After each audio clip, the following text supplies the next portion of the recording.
call the roll. Councilmember Bass. Here. Councilmember Cawley. Here. Councilmember Miles. Here. Councilmember Tompkins. Here. Council Chairperson Zajac. Here. Be leading the prayer and the pledge today. Lord, today we ask for your calming love in a time of uncertainty, chaos, and turbulence in our state, our country, and in our world. We ask for your guidance as we look to make decisions that affect all that we have sworn to uphold and defend. Direct our thoughts, words, decisions, and actions toward the right path, and help us to stay on track. Amen. Amen. I pledge allegiance to the flag of the United States of America and to the republic for which it stands, one nation, under God, indivisible, with liberty and justice for all.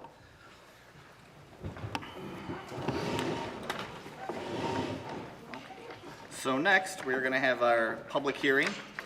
The public hearing is relative to an estimate of the amount necessary to pay the expenses for the recycling and refuse program for the fiscal year 2024. At this time, we will call speakers to the podium. Council President, I don't have any speakers. No speakers for the public hearing? No, sir. Public hearing is closed. And we'll move on to our general meeting. Agenda items.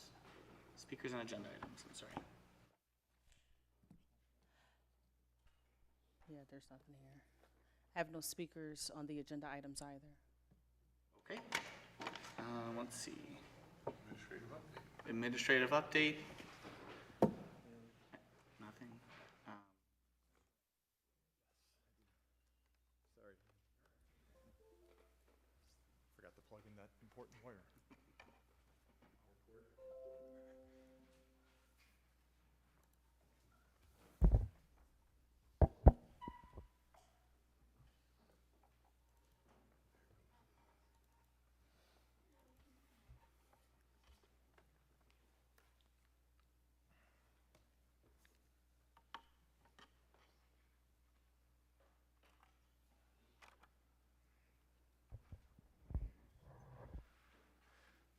All right, so what I have for you tonight is a quick update. It's been a few months since I've given you an update on the sales tax figures for the year, and then another update for another bond rating update that we have here from S&P. So for 2023, this is our county sales tax collections. I have 2023 actual compared to 2022 actual. You can see, I try to fit every month in here, so I know it might be a little difficult to read here, but I have January through September comparing year over year, and you can see year over year we're about $630,000 higher through September than we were last year. And obviously this is more positive news, and continuing the trend that we're seeing where this is over budget, trending above budget, and for county sales tax, if we continue to collect at least what we collected for the fourth quarter, October, November, December, we should anticipate seeing a decent surplus within this one respective revenue line here. For 2023. I believe we're at 11.5. Was our figure? So for 3 additional months, we're looking at least comparing it to the last quarter of last year. We are anticipating a surplus if we do collect the same amount that we did in the previous quarter. For hotel restaurant sales tax, same time frame, January through September, and the same comparison. 23 actual to 22 actual. We're about $7.2 million year to date, and a little less than $7.1 million last year.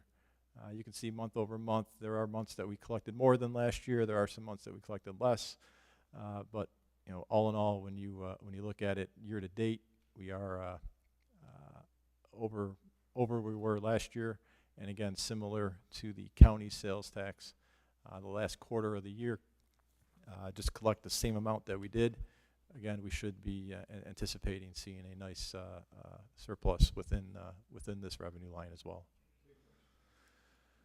I think it was 8.1. Yeah.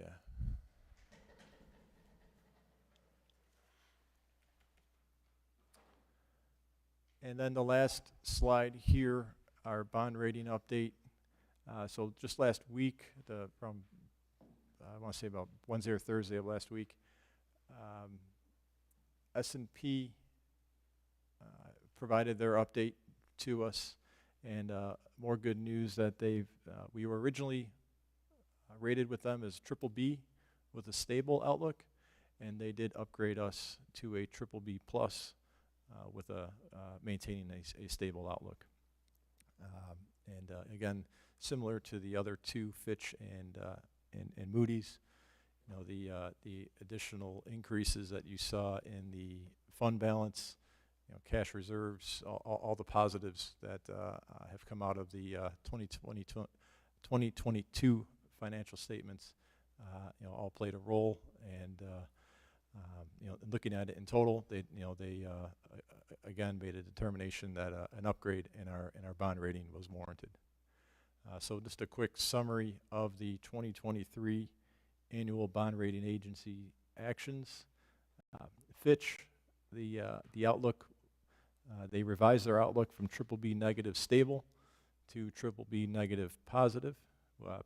Those are outlooks that we have in parentheses here. So stable outlook to a positive outlook.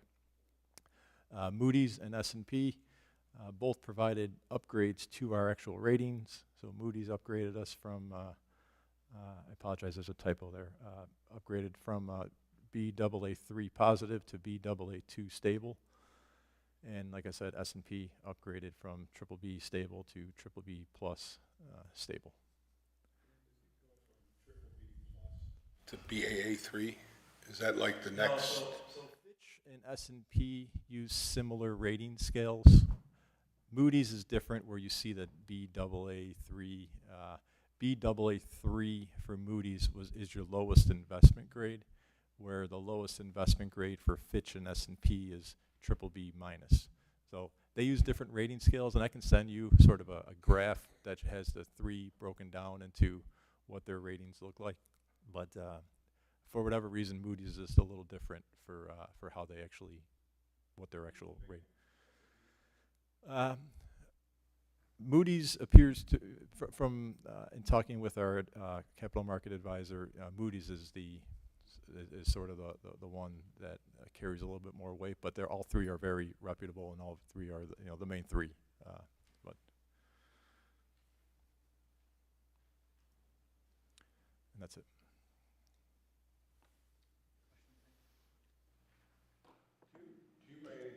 Know where others fall? I mean, a city that's kind of in our demographic, how they fall in play. I mean, are these good ratings for a city of our size?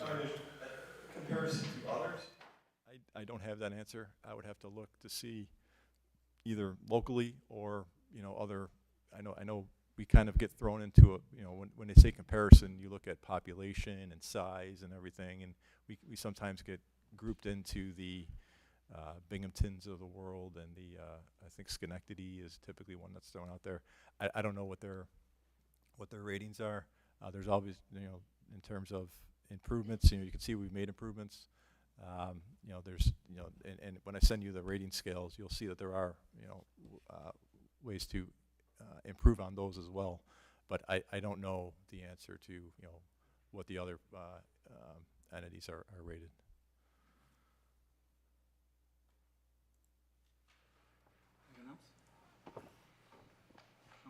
Community happenings? This, I want to say, I think it's this, yeah. For the It is this week, the yes, 4th. it's this 4th, on the 4th. Yep. Between 3 and 5 p.m., there's going to be a coat giveaway. They got like a little over 200 coats for kids. And so that's going to be at 327 Hyde Park Boulevard. Yeah, come out, bring your kids. That's the service center right next to. That's it's the Quality Motors that is right on the corner. You'll see it. You right can't there miss it. where everything comes together. Right off of there like where Packard everything- and yep. that whole area. Definitely come through. It's a lot. It's this is like, I believe this is the fourth year that they've been doing, and we've been kind of collectively, trying to do what we can to, get these young people, keep them warm over through the winter. So come through and, bring your kids if they don't have any coats, all right? And I apologize for I thought I wrote it down. One is just want to give the Niagara Gospel Mission is doing the Thanksgiving meals that they normally do every year. I apologize, I don't have all that. I thought I wrote that down, but I don't have that. But I do look them up, and they're giving away Thanksgiving meals for those in need. And also, Mr. Frank Hanley, everybody knows Big Frank. He's doing a glow in the dark glow in the dark fun, clean fun. That's Saturday the 11th from 6 to 11 at the 716 Fire there on Niagara Street. So that's the 11th. And just to follow up on what Councilmember Colley was referring to, the Niagara Gospel Rescue Mission has been giving out Thanksgiving dinners. You do have to call ahead for them. The number is 716-298-7819, and those will be given out on Thanksgiving Day. So you do have to call ahead, so be sure to take advantage of that and share it with anyone you know that may also need that. Anyone else? Nothing. Okay, review the agenda items. Mr. Chairman, there is a potential walk-on item proposed by Councilmember Colley. This is relative to rescinding the use of community development block grant funds available under Section 108, Loan Guarantee Program for the acquisition of land and improvements for Centennial Park. If that item would be added to the agenda, it would be added as number 9 on the agenda.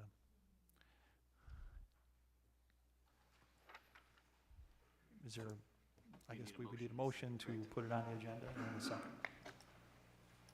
I make a motion. Second.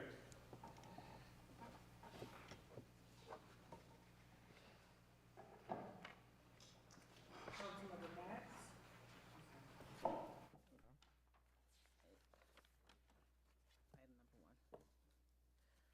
My apologies. All right. Agenda item number 1. No. No? You gotta vote for the walk. Oh, okay. So you have to call the roll for the vote. Oh, okay. I was right then. I'm sorry. All right, Councilmember Bax. Okay, so reading through this, I believe this resolution is to overturn a previous vote we made, right, in December of 2022. When we did that vote in 2022, this council, or the council at that time, spent considerable amount of time researching Section 108, what that means, its purpose, as well as looking into how other communities in New York State as well as across the country have used that particular program. There was a considerable amount of, like I said, time that we put into that. It was a very tough decision to make at that particular time, but we also learned a couple of things, and I know this because I asked the question. I believe Councilman Zajac asked the question, Councilman Tompkins asked the question. What we learned is what we voted on at that time was to have the option available. It was not the expenditure of the funds. That particular, when that time comes, we will have the opportunity to, look at the plan, look at the expenditures, to accept it, reject it, or make recommendations to that. We all understood that, and we also understood that organizations today that are receiving CDBG funds, we could protect those funds still being provided. So based on all of those things that we had learned in the research we had done, I at that time voted to include the option of 108 into the plan for the next 5 years, and I don't anticipate, will not be voting for this, no, to rescind it. Councilmember Colley. Great, those are very great points, absolutely. And I brought this forth because after that meeting, with the consent of the people, and I believe in listening to the people and hearing what they say, there was an overwhelming support of taking those community development block grant funds off the table as even an option. And I just want to, and the mayor himself said there are other ways to not do that. One, he mentioned bonding. So, you know, it was talked about that this door should not be open. So what I really want to do with this resolution is just close that door, not have those options on the table, take those funds off the table so that they can be used for what they're called, which is community development. So I vote yes. Councilmember Miles. So, last year, I was the only one, of course, that voted no against even utilizing the CDBG funds for, you know, the use of purchasing land for the city to be, let's say, developers, which we are not. And I too believe that it should not even be an option. When we're talking about roads that needs to be paved now, I know we're, you know, the administration has been, you know, excitedly talking about the 90 roads that have been paved over the year, and talk about, you know, housing renovations that are needed for those who can't really afford it. We're talking about just things that these funds, like we need these funds for.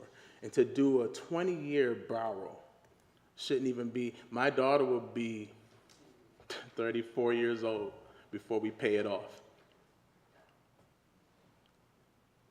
34 years old. So we're going to take out a loan for all of that money for an idea. Now, you guys already know how I feel about the Centennial Park anyway, especially this whole idea of the eminent domain process and all of that other stuff. With this being said, to take money away from our infrastructure, the building of our infrastructure, things that helps the city to borrow, to put on just an idea. Centennial Park is not something that's even formulated yet. It's just an idea. So for us to take that funding and utilize it for some idea or a campaign, because I see through all of it, is not fair to the people that vote. And I actually sat in that same seat and said the same thing. I'm not going to vote on something that is going to take away from the people and the services that the people need. $500,000 a year for the next 20 years? As if we got it like that. We don't. And we would do our constituents a disservice. I promise you, we would do our constituents a disservice to take away when we already have a problem with it. Go down 13th Street in Linwood. Go down 27th between like Cutterback and McKenna and Buffalo Avenue. Go down some of those streets and drive the regular speed limit and tell me that we have it to do to take some of those funding that should have been fixed those streets a long time ago and tell us that we should actually take some of those funds and put it towards buying some land from NFR. Absolutely not. So I totally agree with you, and I vote absolutely yes. And, you know, for the record, again, I'm not campaigning. Few of us are here for a couple of more years. Right is right and wrong is wrong, regardless of who does it, me or anybody else. But to have this as even an option on the table, taken away from the less fortunate, marginalized communities that's been crying to get their streets paved. I get the cause. We can't talk to DPW or the heads. We can't call nobody, and you know, we can't make those things happen. So we're going to take the funding that actually can help make some of that stuff happen and utilize it for some. Absolutely not. I vote yes for this. Councilmember Tompkins. This whole thing was Councilman Spanbauer took charge of this and really did a lot of research. And he showed that A lot of other cities in our state have used this money, have done that to take a city that was down on its luck, I guess I'll say, and help the rebuilding process. This money, the amount that we would have to borrow is unknown because we don't know what we'd be paying the NFR land for. We have no idea. The payback and stuff is again an unknown because we haven't actually borrowed the money, because for us to take money out, it would have to come back through to this council. So I know that Councilmember Spanbauer had spent a lot of time researching this and was very passionate about it, and we all did research on it, we all did talk, and when that vote came through less than a year ago, the 5 elected officials that were on the council, it was a 4-to-1 vote. Mr. Miles has always been steady on what he's felt and what he's belonged in this. For me, I stated then, and I still feel it today, that this is a bullet in their gun, and if I'm going to a fight, I want as many bullets as I have. The mayor has said that he doesn't look like he's going to be using this money, but I still want to have options if we're going to have options. And I believe that would be doing a disservice actually to the former councilman as well for as much work and hard research that he did on this. So I vote no to walking on. Council Chairperson Zajac? Well, ladies and gentlemen, as you've heard us in most recent weeks have healthy conversation up here, as always, I respect everything and every position that my fellow council members have when we agree and even when we don't agree. I can find myself agreeing and disagreeing with some things that everyone up here has said. But for the most part, my peace of mind is that, as Councilmember Bax alluded to, this council would be the safeguard for this money actually being spent if it were to be for this purpose. So I'm not saying that I couldn't see myself supporting something like this and changing that, but as of right here, right now, I am a no for this. Okay, I have 2 yeas and 3 nays. I'm sorry? Yeah, this item fails. It is not added to the agenda.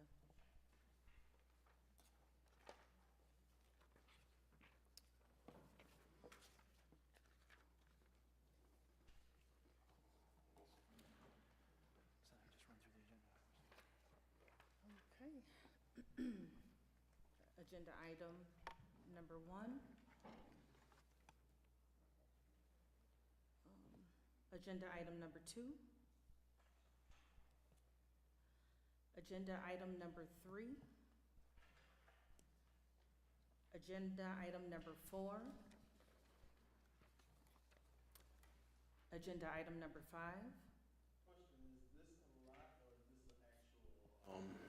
Piece of property, a home, it's a lot? It's a lot. Okay. Okay, Adjoining. right. Agenda item number 6. Agenda item number 7.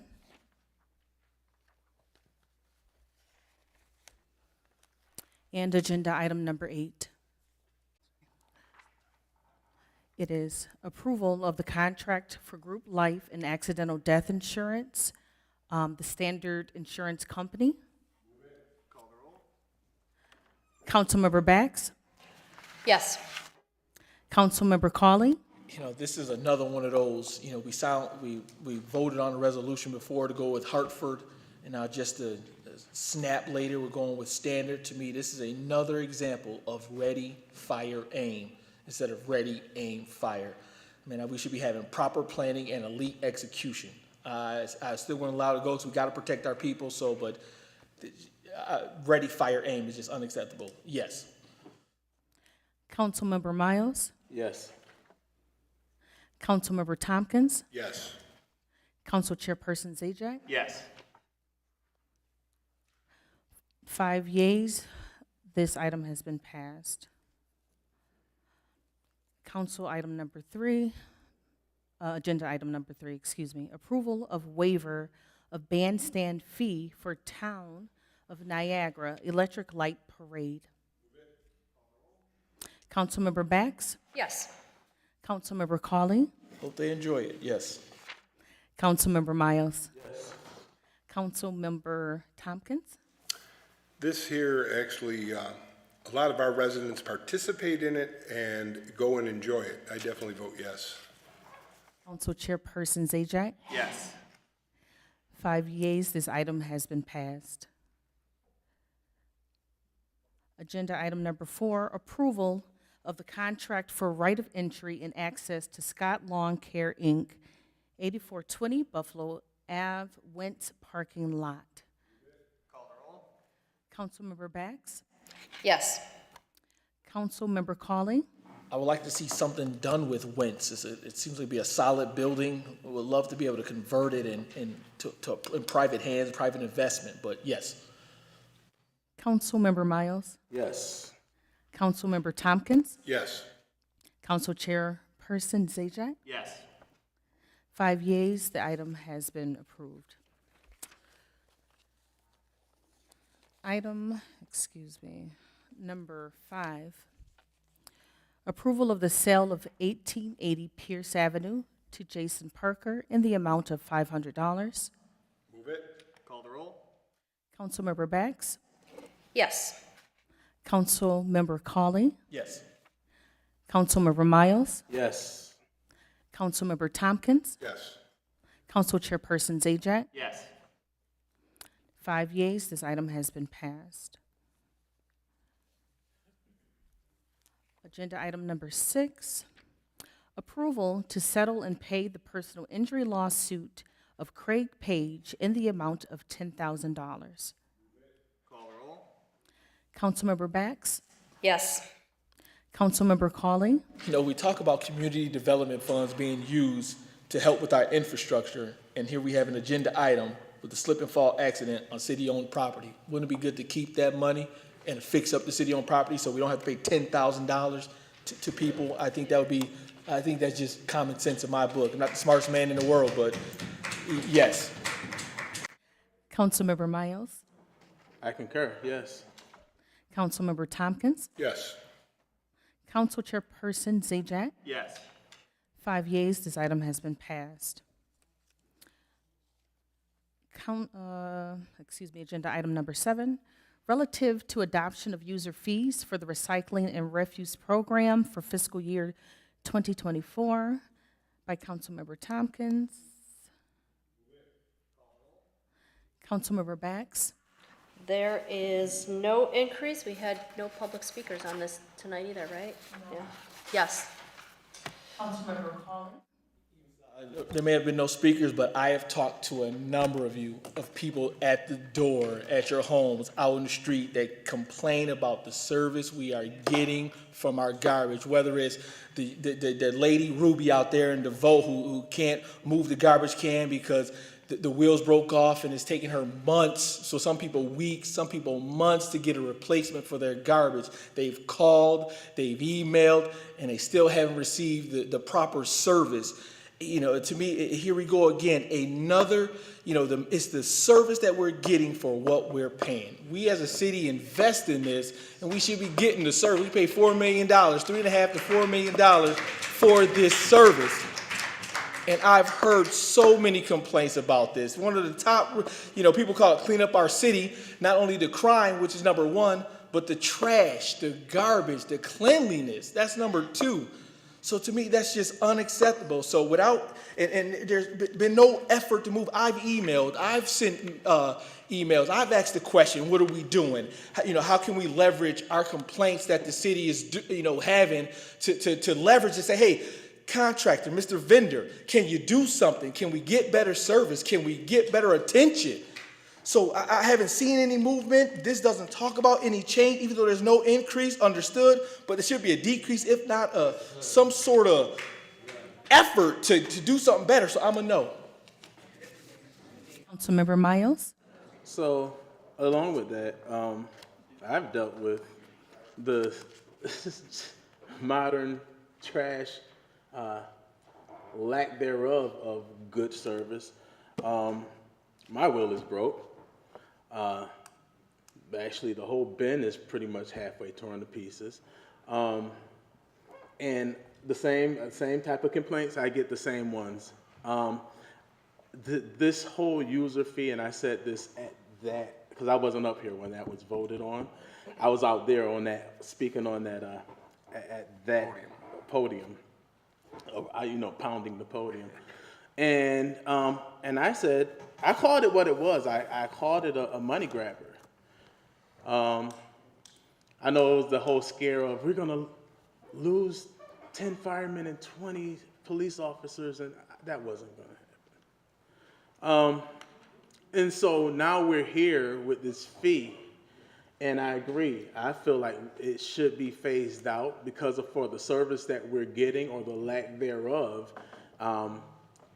It's ridiculous. And in specific areas, because I've watched Modern pretty much pour out garbage, and when some fall on the ground, they don't pick it up, maybe in specific areas. I don't know about, in the well-to-do portions of Niagara Falls, but in my area, I've watched them spill trash on the ground and don't pick it up. So it's not necessarily always, because what happens is people tend to point to the people and say, oh, you guys don't keep your streets up, when it's actually the people we're paying extra money yearly that actually can help dirty up our streets, and we don't say anything, we just give them money. How do we go about, this is a fee. Is this one of those fees that never go away? Problem. But yeah, and that's a problem. So I vote no too. I vote no. It's a no.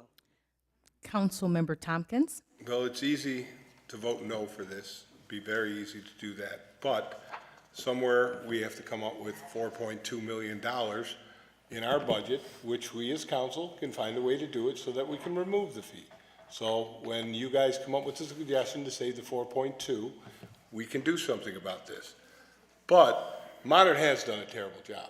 Everybody agrees to that, everyone does it.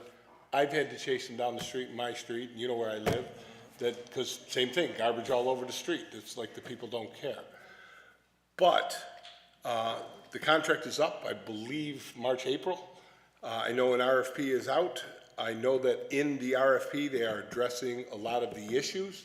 I know our totes are, I think, 10 years, pushing 10 years old, which is the life of a tote. So I know that somewhere along the line, we're gonna have to figure out how to get everybody new totes. I know we started ordering them, tractor trailers, that we're trying to get more in and more in and more in so that we can fix a lot of the ones that are out there. But there's a lot of bad totes, and that's an issue. That's a big issue. But this has nothing really to do with a lot of that. This is just setting the number, keeping it at where it's been. It has nothing to do with what we're all really talking about. So I vote yes to keep the number at the level that it is. And Council Chairperson Zajac. I think, as you heard from my colleagues again, the unfortunate thing about going last is sometimes I have to repeat. I think it's safe to say that no resident likes this fee. I understand that. I have to pay it. My colleagues have to pay it. As Councilmember Tompkins alluded to, if we can find this money in the budget to get rid of it, that won't affect any other services or departments or anything like that, I would be all for that. Obviously, to take another burden off the back of the taxpayer.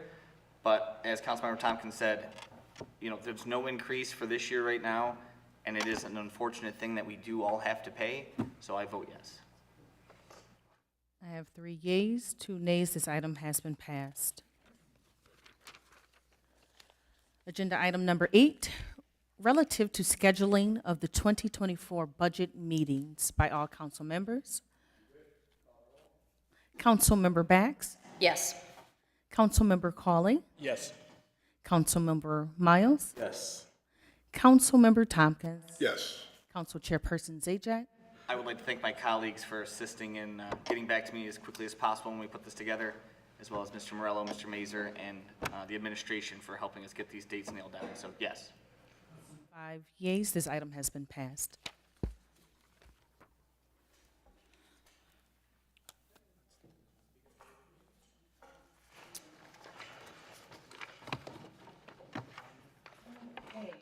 Speakers of the good of the community.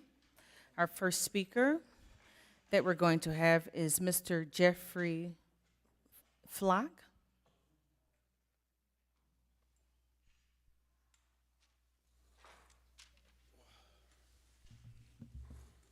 Good evening. Last week during the mayoral forum, the mayor agreed the faster we equalize business and residential tax rates, the better. He went on to say that this is done by shaving the gap a little bit each year. This week I was shocked. The mayor proposed increasing the gap from 98%, the highest on record until now, to 108% on businesses. It is true our residents need a tax decrease. Their rates are 25% higher than North Tonawanda, for example.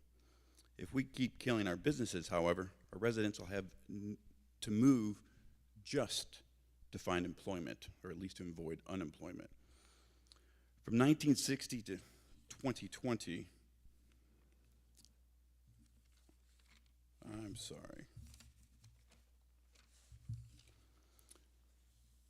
Kind of grabbed the wrong notes. I didn't want to get into the population history. Point is, the Cuomo closed in 2023, and it's a good case study for what's going on in our city economically. The Cuomo paid $21,000 to the city in property taxes this year on an assessed value of $532,000. Payne Restaurant in North Tonawanda doesn't seem to be suffering any fiscal stress. They paid $8,000 to the city of North Tonawanda in property tax on an assessed value of $550,000. If 10 parties a month were to compare the two venues to choose which one they wanted to have their party at, the Cuomo would have to charge each one of those at least $100 more just to break even on their property tax bill. Who do you think wins the business? Who gets to stay in business? Where do those 10 parties go to and give their business to? That's what we're doing to our city, and we've been doing it for decades. That has to end. We cannot go increasing this tax gap. These other cities equalized this decades ago, and their residential property tax is still lower than ours, and their business property tax is a fraction. I own 2 properties in this country, one 2 blocks from here, one about 1,000 miles from here.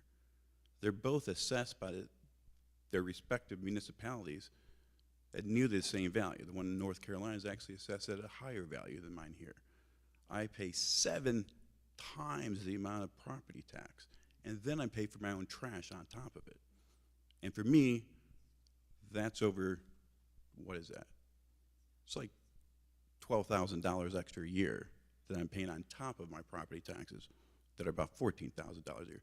North Carolina, free garbage, $2,500.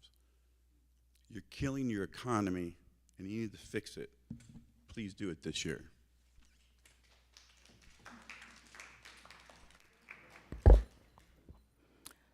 Our next speaker, we have Mr. Nasir Khan.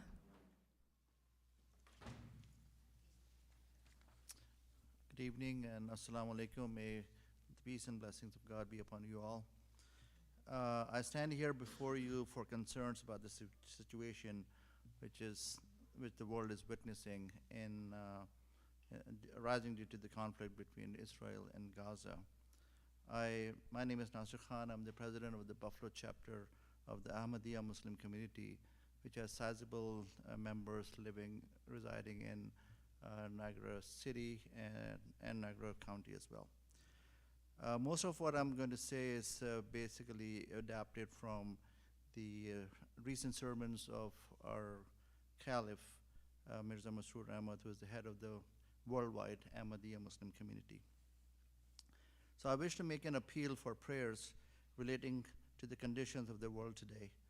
Over the past few days, the war between Hamas and Israel has been ongoing, due to which civilians on both sides, including women, children, and elderly, are being killed or have been killed without distinction.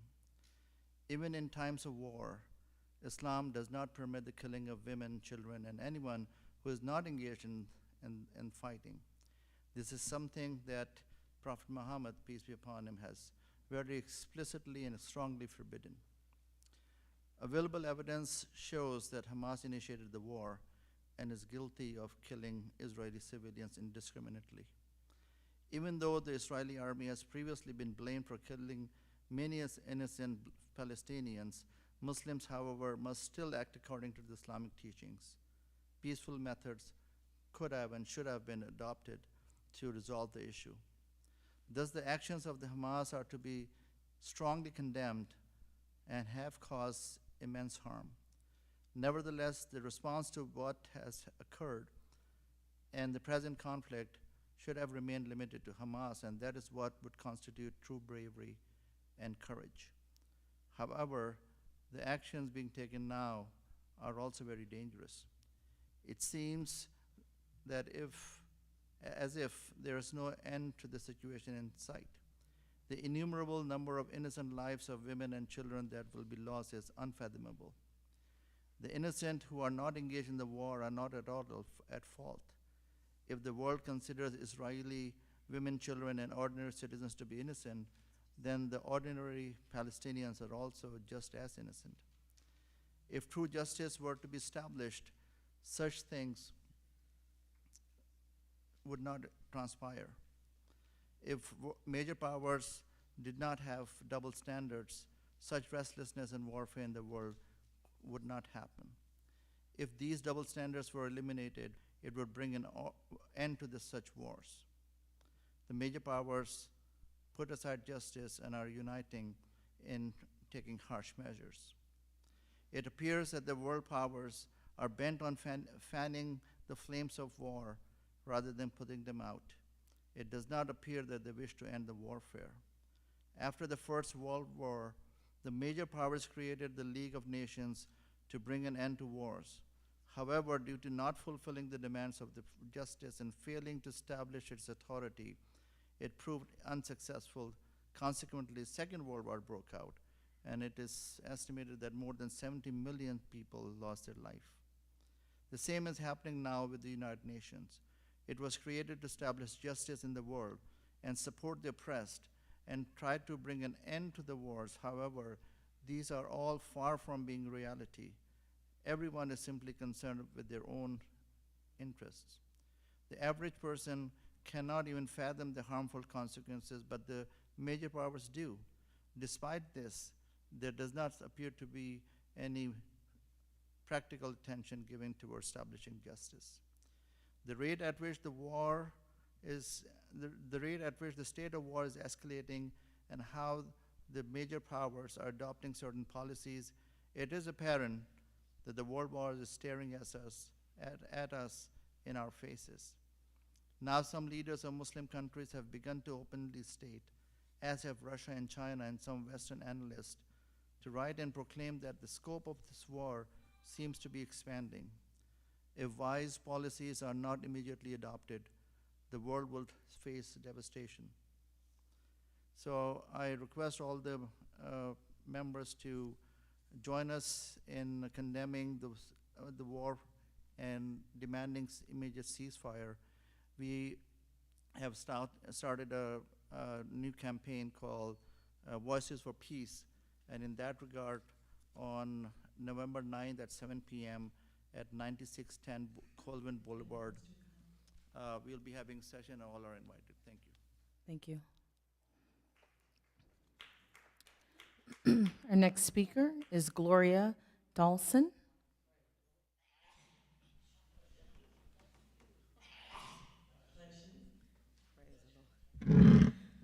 Good evening. First of all, I just like to thank the council. I'm not here to complain. I'm here to give you some solutions.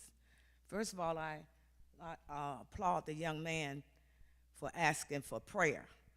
That's something that we don't sometimes think about. I think we can heal our own community by prayer. Number one, I thought about this garbage thing. I'm so glad y'all mentioned it. But it is quite apparent that certain areas of our city, it has more attention than others. And I don't know if it's because there are lacking a lot of things that is so needed. But what I've done when garbage was emptied, I went right out there and let them know. It wasn't on the ground when you came. Don't leave it there now. You know, we need to learn to speak up for ourselves because you five cannot deal with the entire city.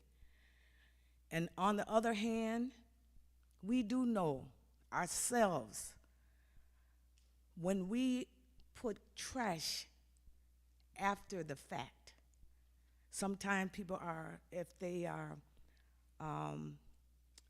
suspended or put out their apartment or their home, you notice that somebody need to be held accountable. I think that's also a way of gathering up monies, because it should be some kind of fine. You must be held accountable.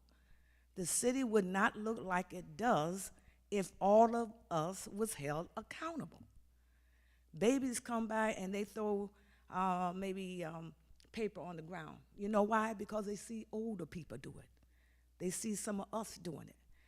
But if you even had cameras in certain areas of this city where you know they're dumping, I don't think you have that much of dumping in it, especially if you find them.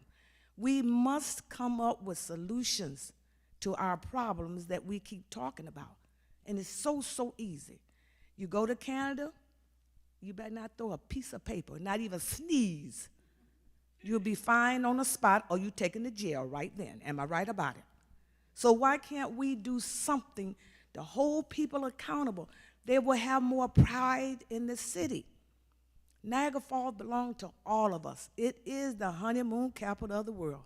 We keep saying that. And that means the entire city. People get lost, and they think they're in a war zone sometime. So it's a bad reflection, and when they write a little note or something, they talking about Niagara Falls. They didn't say we was over on Lewiston side or we was out in LaSalle. They said Niagara Falls. So again, let's try to maybe have a committee come together and think about a fine that would hold people accountable. Maybe, I don't know where they dump when a resident passes away. Look like you have couches and what you call it, mattresses and all that stuff. Now you know good and well it came from somewhere, and no one has been held accountable for it. But again, if we had some cameras, I think we should invest in that, especially where you know they're dumping. And I think that we would kind of solve some of our problem. And also where you see individuals running the light.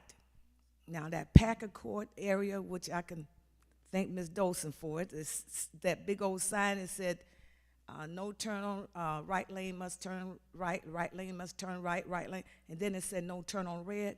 Well, you couldn't see it, and I thought it was the city. Found out it was the state, so I talked to Mr. Morinello. Now you got a big old sign up there, okay? But again, if you had the police officers parked around there, they can give out a lot of tickets, because still people make a pause, and then they make that little right turn on red.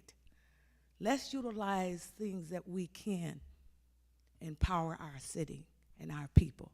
And when Christmas comes, let's do something for City Hall, make it look nice. City Hall should look like City Hall, Alice in Wonderland like, you know. God bless you. Thank you. And I think we should get that address from the gentleman where we should meet for prayer. Thank you again.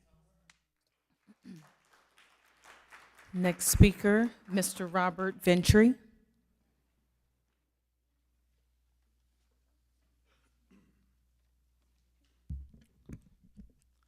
Hello, good evening, city residents, council. Robert Ventry of Niagara Falls.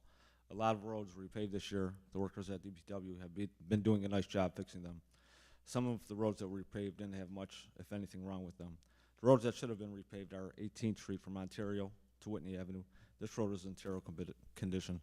Also 11th Street from 24th Street, also 11th Street and 24th Street. Hopefully these roads will be first on the list next year. With summer over, residents still have to deal with high grass. This problem has been going on for years. For example, 18th and Niagara Avenue, 18th Street in Linwood, 18th and South, Main and Spruce. 18th and Niagara Avenue has been cut twice in 2 years, 1666 Niagara Avenue to be exact. It's too bad residents will have to continue to look at this the rest of the year. Hopefully, this could be addressed soon. This area also has only seen a street cleaner come down there and that way 3 times since spring. Hopefully that will change. Excuse me. It's too bad the contract with the grass contractors who cut the grass on city lots has ended. Grass grows to the end of October.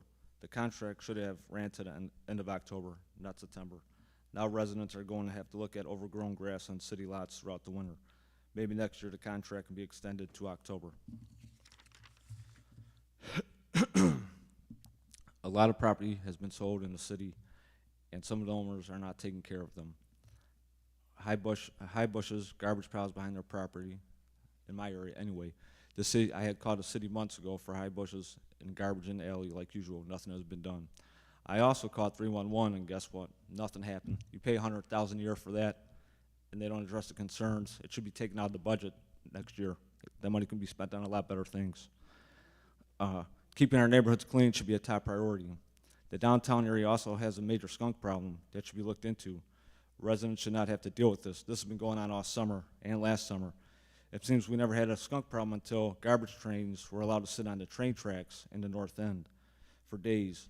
They're not allowed to sit in Lacelle like that. Why should the north end be treated any different? Additionally, there's a large number of streetlights out on 1st Street and 3rd Street and in the traffic circle. It's very dangerous. It's hard to see people crossing the street. It's hard for people to pay $5 to park, which is a ripoff, by the way. Furthermore, the city should not be in the streetlight business. That $10 million could be better spent on better things.